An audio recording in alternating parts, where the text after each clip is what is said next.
नमस्कार दोस्तों, कैसे हैं आप लोग। उम्मीद करती हूँ आप सब लोग बहुत अच्छे होंगे।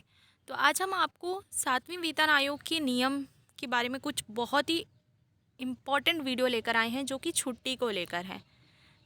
अगर सरकारी कर्मचारी लगातार छुट्टी लेंगे तो उनकी नौकरी चली जाएगी। क्या न्यूज़ निकल कर सामने आ रही है, डिटेल पर बात करेंगे। और सरकार की तरफ से बहुत ही मोस्ट इम्पॉर्टेंट अपडेट निकल कर सामने आ रहे हैं, आप लोगों को जान लेना बहुत ज़्यादा ज़रूरी है। हाल ही में सरकार ने कर्मचारियों की छुट्टियों को लेकर नए नियम जारी किए हैं। इन नियमों में कहा गया है कि अगर कोई कर्मचारी एक साथ कई दिनों की छुट्टी लेता है तो उसे नौकरी से निकाल दिया जाएगा। साथ ही सरकार ने अतिरिक्त छुट्टियों के बारे में भी जानकारी जारी की है। इसी प्रकार इसकी विभिन्न प्रकार की छुट्टियों जैसे कि अवकाश, यात्रा, रियायत अवकाश, नकदीकरण, सवेतन अवकाश आदि के बारे में स्पष्टीकरण दिया है। सरकार द्वारा छुट्टियों के संबंध में दिए गए सारे दिशा निर्देशों के बारे में हम डिटेल पर बात करते हैं।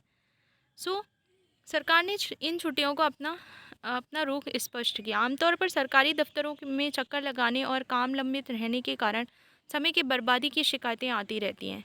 अधिकांश समय कर्मचारी ड्यूटी पर नहीं आते, इसलिए सरकार ने हाल ही में कर्मचारियों की विभिन्न श्रेणियों के तहत पैनल में शामिल किए जाने के बारे में संदेह दूर कर दिया है। इसमें विभिन्न प्रकार के कर्मचारियों से संबंधित छुट्टियां शामिल है। इसके अलावा पात्रता अवकाश, यात्रा, रियायत अवकाश, नकदीकरण, ईएल नकदीकरण, पितृत्व अवकाश जैसी अन्य छुट्टियां भी शामिल हैं। सरकार के इस फैसले से जनता के काम समय पर होंगे और सरकारी कामकाज में भी पारदर्शिता बढ़ेगी। इन कर्मचारियों को दी गई छूट। सरकार ने स्पष्ट किया है कि यदि कोई कर्मचारी लगातार 5 साल तक काम से अनुपस्थित रहता है तो उसकी सेवा स्वतः ही समाप्त हो जाएगी। हालांकि ये विदेशी मामलों के तहत सेवा पर लागू नहीं होता। इसी तरह अगर किसी दूसरे विभाग में कार्यरत सरकारी कर्मचारी ने 5 साल से अधिक समय तक छुट्टी नहीं ली है तो सरकार उसे अपने पद से इस्तीफा देने वाला मानती है। इस नियम और निर्देश के अनुसार किसी भी सरकारी कर्मचारी को 5 साल या उससे अधिक समय तक लगातार छुट्टी पर नहीं जाना चाहिए। यह अवकाश नकदीकरण पर समाचार है।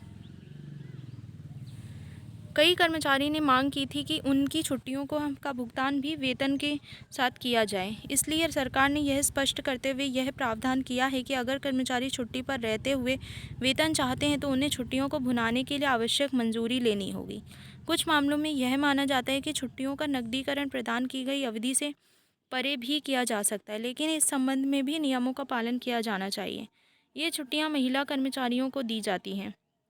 सरकारी कार्यालयों में महिलाओं और पुरुषों के लिए छुट्टियों के प्रावधान अलग अलग हैं। यदि किसी महिला कर्मचारी को अपने बच्चे की देखभाल के लिए छुट्टी की आवश्यकता होती है तो वे चाइल्ड केयर लीव की हकदार होगी। यदि बच्चा विदेश में पढ़ रहा है या उसे उसकी देखभाल के लिए विदेश यात्रा करनी है तो ऐसी स्थिति में उसे छुट्टी लेने से पहले कुछ मानक आवश्यकताओं को पूरा करना होगा। अध्ययन अवकाश के लिए भी भत्ता। सरकार का कहना है कि अगर कोई व्यक्ति पढ़ाई के लिए छुट्टी पर जाता है तो उसे पूरे सेवा काल में 24 महीने की छुट्टी लेने का अधिकार होगा। इसके अलावा छुट्टी लेने के कई विकल्प हैं। इसे क्लब किया जा सकता है या अलग अलग लिया जा सकता है। हालांकि केंद्रीय स्वास्थ्य सेवा के कर्मचारियों के लिए यह नियम थोड़ा अलग है। कर्मचारियों को अध्ययन अवकाश के लिए 1 साल का अतिरिक्त समय दिया जाता है, यानी अन्य के मुकाबले 36 महीने। इस तरह अध्ययन अवकाश से जुड़े सभी नियम सरकार ने तय कर दिए हैं। ये था 7वें वेतन के आयोग के अनुसार छुट्टियों को लेके सरकार का फैसला। आई होप कि चीज़ें समझ आ गई होंगी, और अगर कोई डाउट है या चीज़ें समझ नहीं आ रही हैं तो उम्मीद करती हूँ कि आपको डेफिनेटली मैं डिटेल पर बताऊँगी। Thank you so much. Stay tune for my next video.